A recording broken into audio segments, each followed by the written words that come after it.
She'll be here shortly.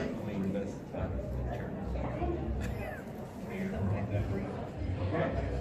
And we have our panelists here, Rosemary Oglesby Henry, right? Okay, right. Okay, so Nicole, she's the author of Shades of You. Right? Shades of You? Yes. All right. Okay. My butterscotch chocolate brown. So are you. Poetry for women of color, and I'll get you that information later. But we're here to talk about something obviously that's near and dear to all of your hearts, and that's working in a segment of community that deals with nonprofits or not-for-profits. And our guest today is going to share first off her experience and her background by her introduction. So I'm going to yield the floor and allow her to yield her introduction. Okay. Hi. Well, good afternoon. Good afternoon. Yeah. So you got to get bright and bubbly if you're going to open up a nonprofit, because it's nothing but relationship building and smiles and handshakes and kissing babies. That's what I call it. And so my name is Rosemary Oglesby Henry, and I am the CEO and founder of a nonprofit organization called ROSEMARY'S Babies. Did any of you know the movie?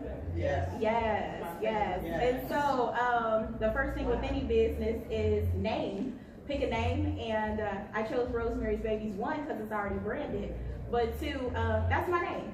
And when I was 16 years old, I became a mother, and people used to be like, there's Rosemary and her babies, and so it just kind of stuck.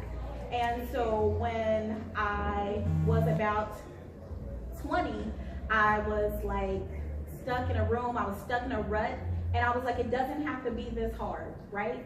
Why does it have to be so hard? I know I was a teen parent, I know I made a mistake, but it doesn't have to be this hard. And so from that point, my whole goal was to stop the generational cycle of teen pregnancy within my family. My mother was a teen parent, my brother, my sister, my grandmother, my great-grandmother, and teen pregnancy stopped with me. But I first had to identify that there was a problem. And so 20 years later, I founded an organization whose mission is to master self-leadership to leave a legacy. And so I founded Rosemary's Babies while I was in my master's program at Mount St. Joseph University. I didn't know what it was. It went from a vision to a goal, and now it is here, 501c3 and everything. And so we launched officially in November of 2016. We will be having our 1-year anniversary.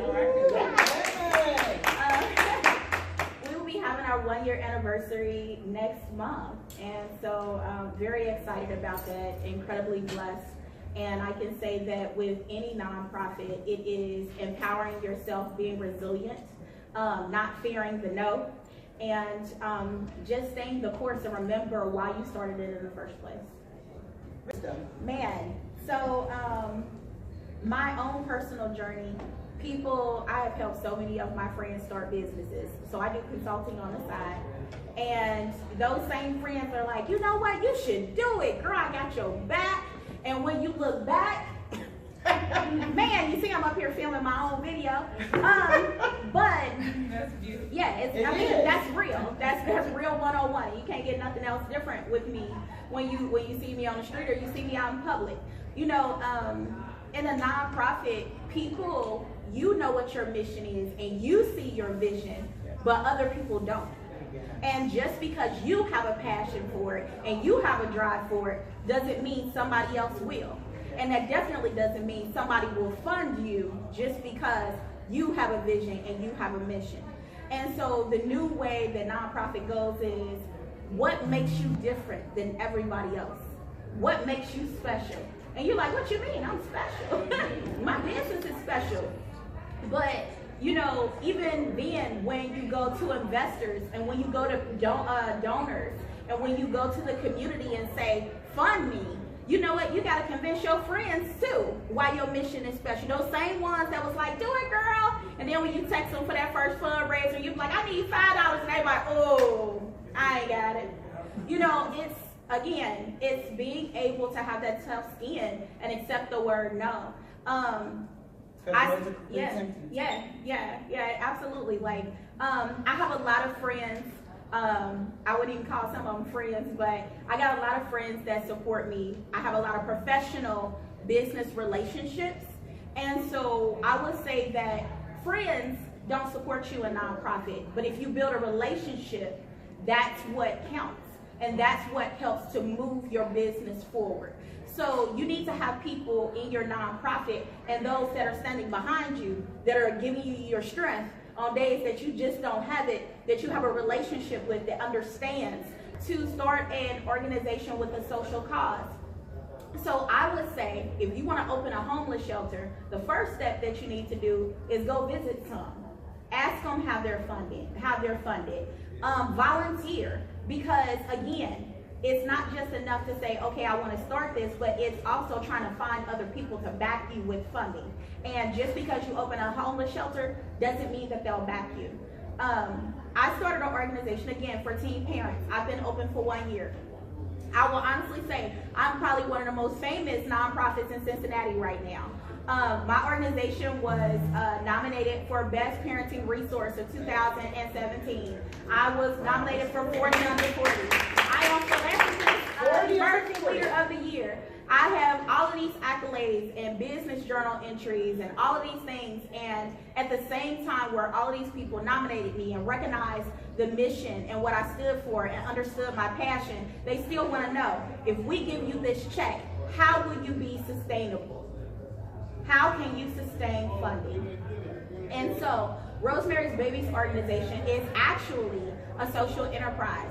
My program is free for those that fall below 200% of poverty level. And you need to get to know the poverty level, tax laws, all of that stuff. Yeah. And for those that are above 200% of poverty level, there is a cost, because nothing in this world is free. And that's one of the main things that's associated with my program.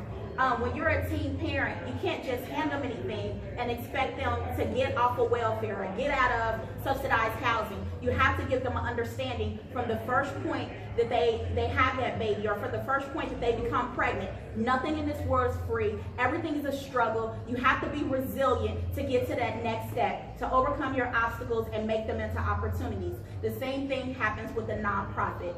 So, again, if you want to start, you have to look at your business plan and say, if nobody gives me money, how can I make money? So Rosemary's Babies has a product line. Rosemary's Babies does consulting. Rosemary's Babies actually built our program to go into the schools, and there's a fee attached to it. So when you look at your structure, you also need to look at a strategic plan for the next 3 years, that if you don't get any donations, how can you make money? Because they're going to ask you. That's the first question that they're going to ask you. Important. And not just your character. Okay. Sorry about that. No, it's fine. But not just your character, your financial, what your financial makeup looks like, but your actual character. So 2 years before I started my nonprofit, again, while I was in college and I was out, I used to go out, hang out. Y'all know about Google, right? Y'all know about Facebook? People, before they donate to you, they will look you up. So I randomly just Google myself just to see what pops up. So when you think about starting a nonprofit, again, you don't have any money, so all they're basing it on is your character. Who are you? You can walk in here and sell yourself right now. Interviewers do it every day. Imagine donors. They'll look at your political status. I didn't know politics had so much to do with nonprofit until I jumped in the middle of it. And people were like, if you believe in abortion, we won't back you. If you're a Republican, we won't back you. If you do this, we won't back you. And so they look into my integrity and what it stands for. A reference goes a long way, especially when you're building your brand. You are your brand. My business is called Rosemary's Babies, but I'm attached to my brand. So when people hear they either know me or they know my brand. And there's no difference. You know, I represent both. So if you Google me right now, you'll probably be like, man, she do a lot. But it took me 2 years to get Google to pop up all this stuff about me. But you need those references, yes. Is there a reason why you chose to go the nonprofit sector versus, you know, going other routes for funding and just have it a for-profit? Good question. Yeah, so again, I started out thinking, you know what, I want to do for profit. But at the same time, my organization had a social cause. And so when I started to look into social enterprises, that's what I wanted my organization to become. My life's mission and my passion were people. And I wanted to spend my life and make sure that my legacy was dedicated to that. And that if something happened to me, it couldn't change to, okay, it's for profit, we're not gonna worry about these people, we're just gonna run over them. That's why I did what I did.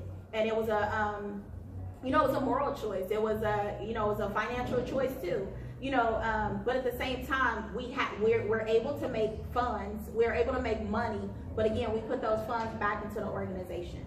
Or nonprofits do make salaries too, by the way. United Way. I talk about social enterprise. You all probably know some social enterprises. Goodwill is a social enterprise. Free Store Food Bank is a social enterprise. These are all nonprofits. Colleges are kind of like social enterprises, but they're nonprofits too. So look into those organizations and see how to build which one works for you. Did I answer your question? Yeah. Now, if someone does want to, start up a nonprofit or a 501c, and they don't know how to do it or don't have anybody to do it, can they pay you to do it? Yeah. Okay. And there are agencies, like if you go to your small business association, like Keep your service towel over your arm at all times. I don't care how high you get up. Because like Ms. Rosemary said, eventually you want to establish your 501c3 to pay you, to pay the board, that your money is being recycled. So public has to know that. But also, if you're going to different levels, keep that service towel in front of you. Because my goal, what keeps me humble and what keeps me going is my why.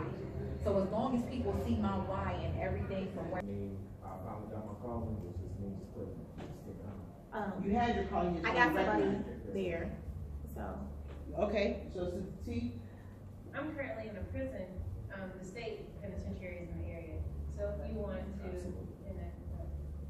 No, that's what I was about to say, but I want to introduce one person real quick who's financial A to Z. So if you need a person, I forgot your name. No, I'm Karen Taylor. I'm just speaking next. I'm a financial advisor at Edward Jones Investments. Edward Jones. So I'm just saying, get yourself, all you can get today while you're here. Then you start on a roadmap. Because if you look up the SMART goals, S-M-A-R-T, those are goals that will guide you. Did you use like SMART goals to do your checklists or your outlines, or what type of program did you use for yourself to get you to get you started, to keep you streamlined? Like, did you keep an outline? Did you do a to-do list? How did your process look? For me, it's weekly. Every day I push myself to do something out of my comfort zone. This is out of my comfort zone. I am such an introvert. And she sees me outside of this element. I'm pushing myself to do something every day that I don't normally do. Because I know that with God, like he said, when you said that just gave me chills, because when you realize what your calling is, because it was already in you, but when you realize and start walking in it, it's taking you to different levels. It's gonna require a different you. So I set a goal. Me, my husband, and my kids, I normally do a goal setting on Sunday, and we mastered that. And if we didn't, we go back to the drawing board. Okay, what could I have done differently to get me to that? And I say, push yourself beyond the things that you thought you would not do. I would never imagine sitting here talking to people right now. She brought this up several times in her conversation. Family, family, family.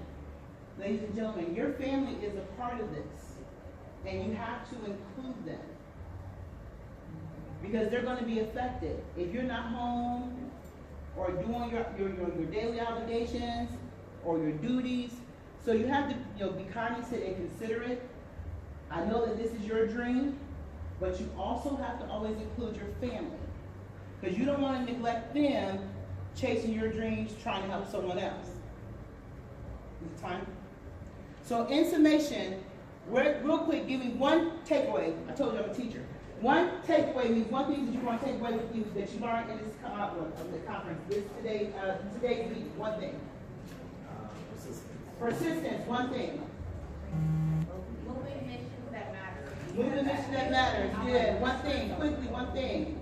Everybody, get ready. One thing you learned that you take away. I have to improve my men. There you go. Yes, you did. Do what you do best and partner for the rest. Do what you do best. I didn't write that down. I didn't write that. the challenges of setting up a nonprofit? Challenge to set up a nonprofit. My why. Your why. Stay focused. Be a support to my mother.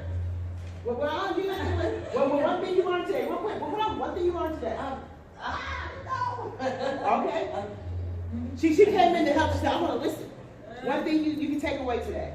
I think it's networking. Networking. You've got your groups here. Bounce off each other. Piggyback off one another. You're all in the same struggle. Why not? Get a phone number today. Get an email today. One thing you can take away.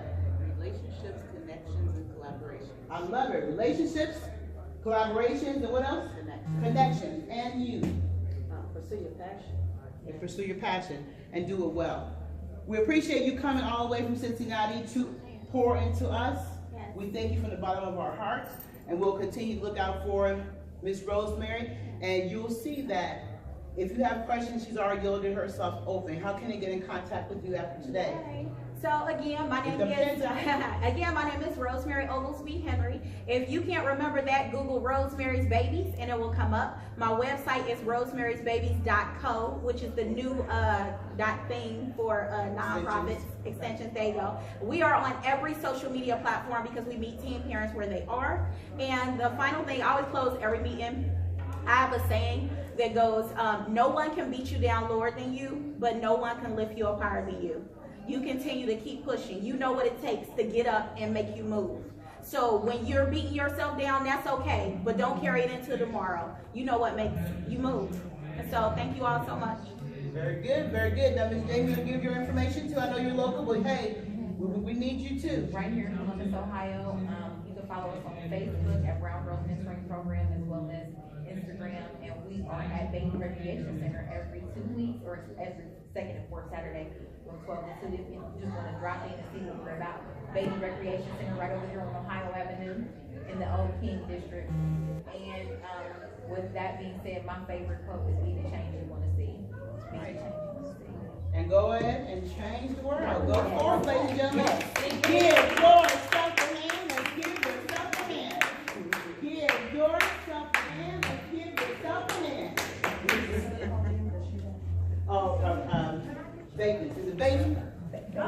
Baby Recreation.